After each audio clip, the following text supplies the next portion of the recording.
Hi there.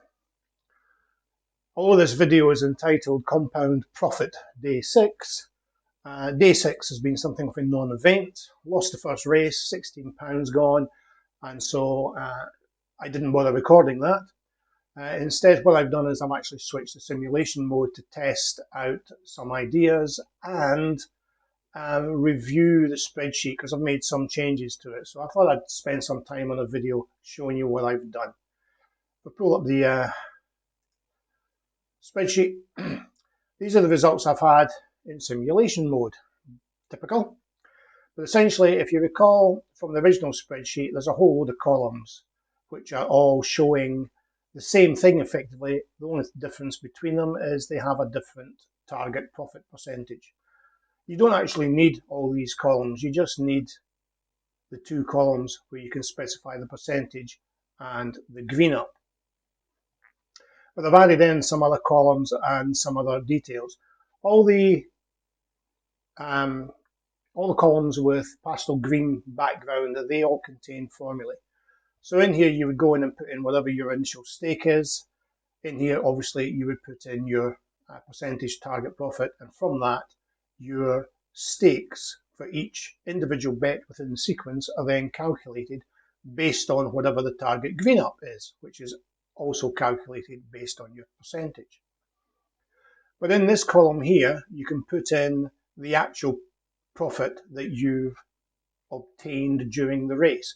As you've seen lots of my Dutching videos where I'm trading out in running, you frequently get a better return than your actual target profit.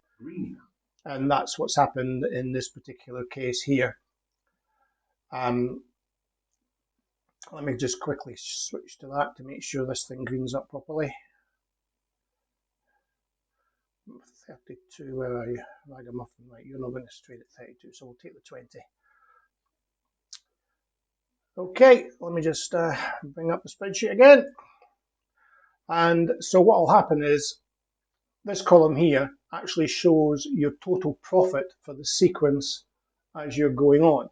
Now obviously if you hit a loser, that all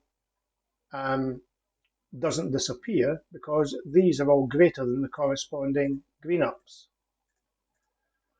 So that's what this column here is reflecting. This is the difference between what you've obtained and what you are actually looking for. And so if you hit a loser, that's going to be your profit. And whereas if you choose to stop the sequence at any time whilst you are still in a winning sequence, i.e. you haven't hit a loser yet, that's going to be your profit. So at any stage, you might decide to start protecting what you've got, and you can then, in the withdrawal column, enter a figure of additional monies that you want to protect. And that's reflected by that. So even if you had a loser now on the next sequence, that's going to be your profit for the day or for the overall sequence. By specifying a figure there, that adjusts the next stake accordingly.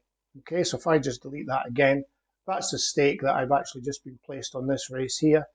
By specifying a withdrawal figure, that will adjust your next stake.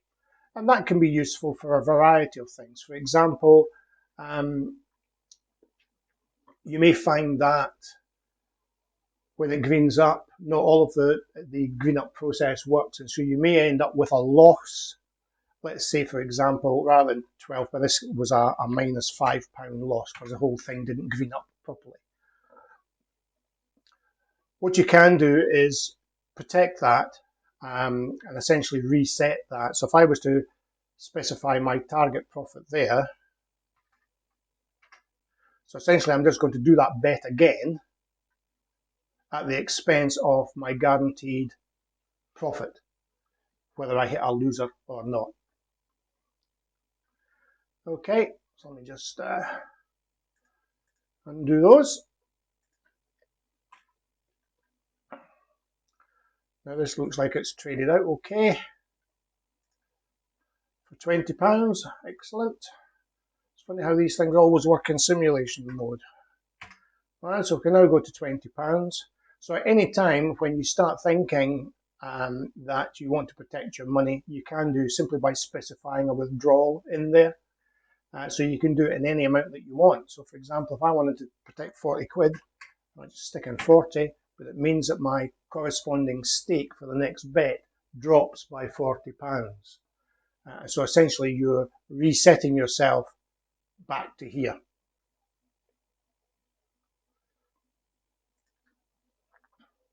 In addition, at any stage, if you feel that you want to change your target percentage, you can do so simply by changing this in here. Now this will reflect all the figures down here and down here. The trouble with that is it changes these figures as well, so that's going to mess up your difference column and your guaranteed profit. So you may want to copy and paste just the figures in there so that they're stationary. But obviously that's going to then adjust or reflect your new stake from this point onwards.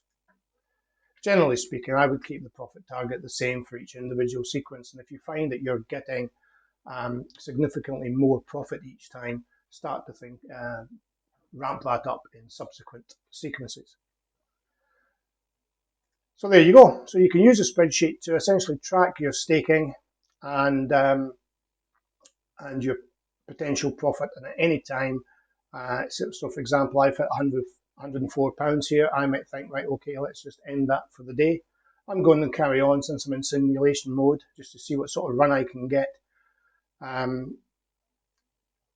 I'm in two minds at the minute that if I hit an early loser when I'm first starting the sequence, which I seem to have done virtually every time since I started this, I